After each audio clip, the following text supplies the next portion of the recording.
में अति प्यारे ख्रिस्त विश्वासियों और विश्वास में मेरे सहयात्रियों, हम ख्रिस्तियों के लिए प्रत्येक वर्ष ले आता है राख बुध और चालीसा काल।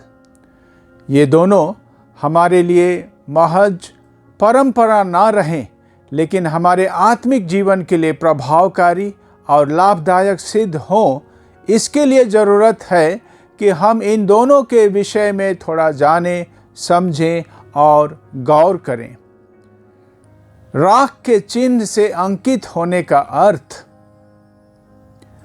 बाइबल और परंपरा में राख हमारे पापी होने और पछतावा करने की जरूरत की ओर संकेत करती है। पुराने व्यवस्थान में राख का व्यवहार संताप, नश्वरता और तपस्या को बोध कराने के लिए किया जाता था।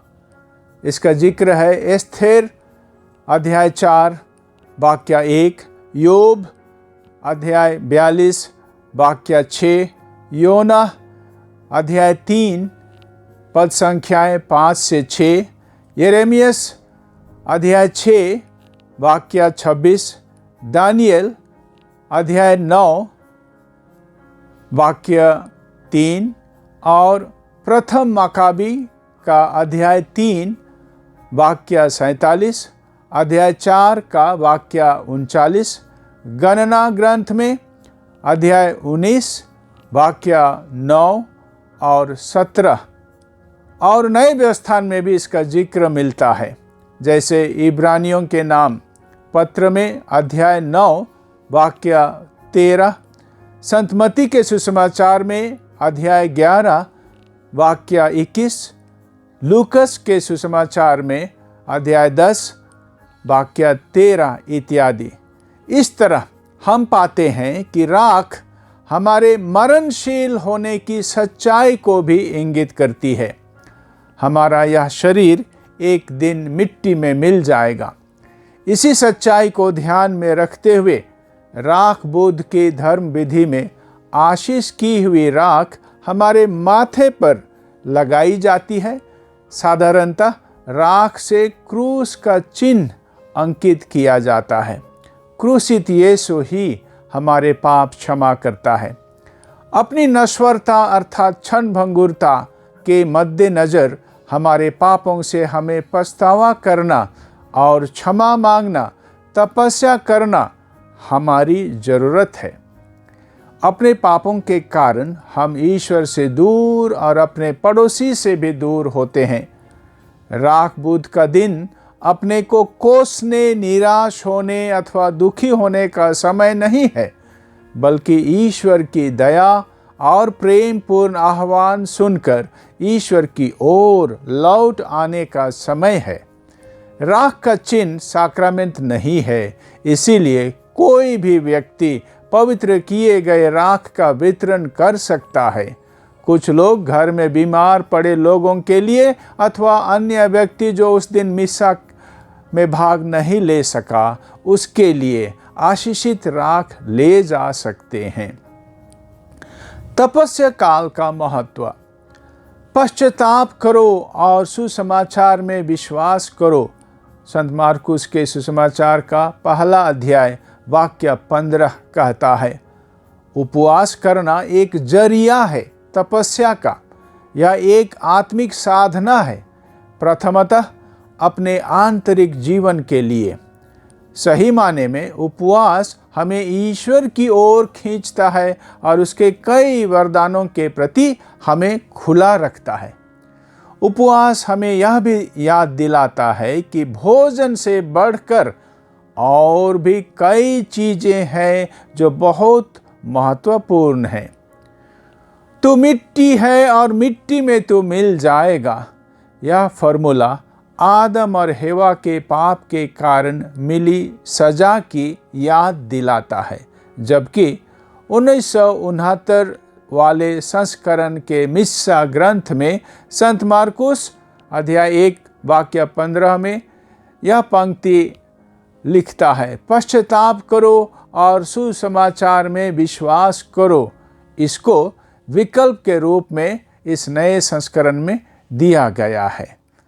उपवास पश्चाताप और सुसमाचार पर विश्वास करने में मदद दे सकता है। उपवास दुनिया के प्रलोभनों से बचने या उनसे ऊपर उठने में मदद देता है। दुनियावी चीजें हमें अपने असल अस्तित्व को हासिल करने में बाधा बनती हैं। उपवास हमें यह जानने में मददगार होता है कि दुनियावी चीजें क्षणभंगुर हैं और उपवास आत्मिक सच्चाइयों अथवा स्वर्गिक सुख की प्राप्ति में सहायक होता है। प्रार्थना तपस्या काल का एक अभिन्न अंग है। वास्तव में उपवास, प्रार्थना और दान पुण्य तीनों ही चालीसा काल के 3 स्तंभ अथवा खंभे हैं। प्रार्थना ईश्वर के साथ हमारे संवाद करने में और उसकी वाणी के प्रति हमें अधिक जागरूक रहने में मदद देती है। जब हम प्रार्थना करने के लिए अपना समय निकालते हैं तो हम अपने स्वार्थ की जगह ईश्वर को चुनते हैं। दान पुण्य अथवा त्याग भी हमारे स्वार्थ पर जीत हासिल करने का एक उत्तम उपाय है। औरों के प्रति सहानुभूति एवं दूसरों की जरूरतों के प्रति संवेदनशीलता रखने से हम स्वार्थी अथवा स्वकेंद्रित नहीं होते। साथ ही रुपये, पैसे और धन संपत्ति के प्रति लालच या लोलुपता नहीं होती है, बल्कि इन्हें मात्र अपनी दैनिक जरूरत मिटाने के साधन समझते हुए दूसरों के लिए भी उदार बनने का उपाय ही दान पुण्य है। अतः आइए हम इस 40 काल का सही उपयोग करें और आत्मिक लाभ उठाएं, जैसे ईश्वर के और थोड़ा निकट आ सकें, आज के जीवन को स्वर्गिक सुख अथवा अनंत जीवन प्राप्त करने का अवसर एवं माध्यम बना सकें।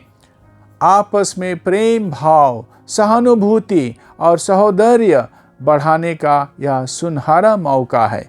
इस वर्ष कारितास इंडिया ने हम कैथोलिकों के लिए विषय वस्तु चुना है, आशा की यात्रा सेवा के लिए दान। अंग्रेजी में journey of hope, share to सर्व।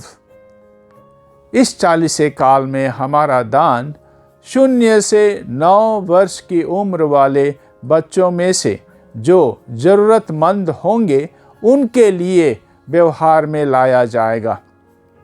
ईश्वर आप सबको भरपूर कृपा दे कि आपका यह 40 काल आत्मिक रूप से लाभदायक हो, पवित्र हो और पुण्य कमाने का समय हो। ये मेरी कामना है और प्रार्थना है। जय यीशु की।